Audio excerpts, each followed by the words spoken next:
What's the situation right now with people who are homeless in Felton and sort of the way the community feels about them? The community's not happy about They'd it. like to publicly lynch them, probably. Yeah, they want them to go away. Yeah. Just go away. You know, they don't know where to go, but go away. I would love to find property where they could go, because it's awful. What would you say to sort of the community, the general population who may have that perception? I would just ask them to trade places for a moment.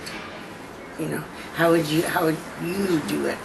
Just more love and understanding, Yeah. more tolerance. Yeah. You know, I mean, It's, you know, no tolerance to any. we're all God's children. And when you're mean to each other, you know, that's going to come back to you, and you need to know that. You know, He doesn't like that. You know, He says all the way through the Bible, don't hurt my children.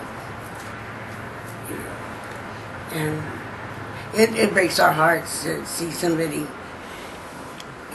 Yeah.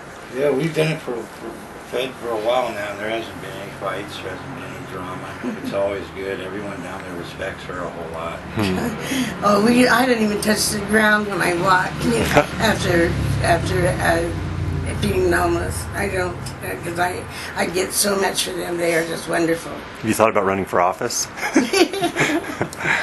Well, I want to start something. If you need any kind of help whatsoever, hire a homeless person.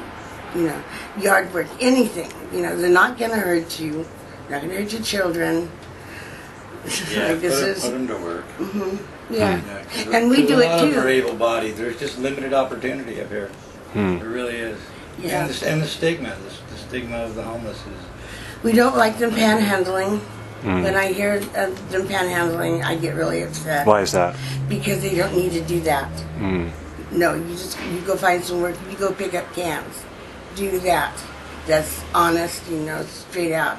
Don't ask people for. And then how did you get connected with the 180-180 program? That was Paul at HPHP. Through the homeless shelter. Yeah.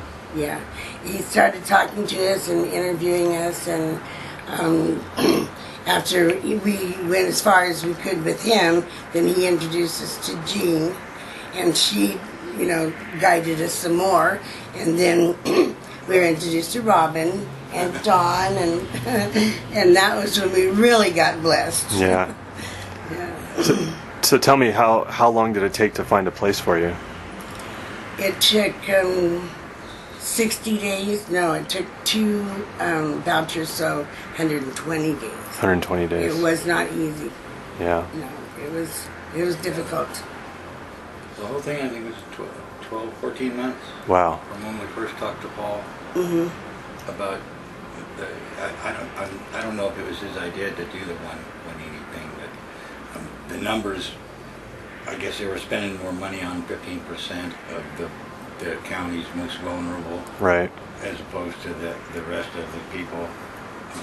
So it made more sense to get these people housed. Yeah. Yeah, what really started it was I had a heart attack. Yeah, she had a heart attack. The bill for $99,000 pretty much clinched it.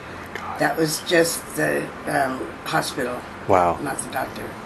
So when I took the bill to Paul, he just knew that we were in line for the program. Wow. Yeah, she was scared. She didn't want to die in the bushes. No.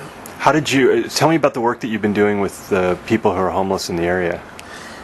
It started pretty much during the time that we were homeless, and when I got homeless, I came to Felton, and I was introduced to the homeless people, and they literally took care of me.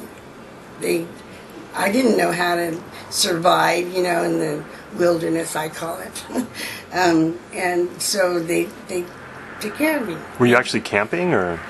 Lived in a tent, yeah, up on the mountain, and not at first because I didn't know all that stuff to do. So I literally had people stop eating their food to feed me. And so what are you doing now to help? We feed the homeless. Wow. And we also want to be part of 180 to help find houses for people. We definitely want to do that. So tell me a little bit about what you do you do it every Sunday?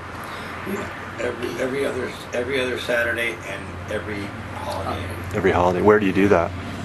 We were doing it, at first it was function at the junction, at Junction Park in Boulder Creek. That's been going on for like, I guess almost 20 years now. This guy Roadrunner started it, and then he moved away, and we took up after him. And then we ran out, there was just not a whole lot of homeless people in Boulder Creek, so we came down to Felton. Jonney knew everybody down here at the Covered Bridge Park, so it was her idea. It was, let's have soup, was That's the the name beginning of of it. it all. That's what you call it? Let's have soup. Nice. Yeah, she wanted to make a mobile soup kitchen at first, and I still do. we tried to get a truck together, but yeah, we just, a day or two before a holiday, we'll just put it together and take it all down there, and now we've got a pretty good crowd, 35, You need flyers. 40 people. Huh. What, St. Patty's Day we do corned beef and cabbage, we do ham on. wow. And where do you get you just go buy the food? Yeah. Wow. I get Yeah, $200 we in food support- stamps, so I spend it. You spend it on helping others. Uh-huh. Wow. Yeah. And how do you support yourselves children. if you're feeding other people? How do you? Just making hats and jewelry, and I'm hustling when I can. Splitting with it. I got chainsaws in the truck. And What do you do? Where do you sell the hats? Word of mouth mostly. Yeah. I have hats in a couple of different stores, and my jewelry, and that all was created with being homeless also. Wow. the phone store in Scotts Valley, Cruz, sells her jewelry and hats. What, So Jonney, tell me a little bit more about those hats. Why are they so important to you? Because they help us feed the homeless. The sales of the hats. It all goes to feeding homeless now. Are you using any of that money to live yourself? Sure. Yeah. How much are the hats? From 45 to 65, Wow. depending. And they're hand knit. Hand crochet. And wool. Beautiful. They're very well done. They're nice hats.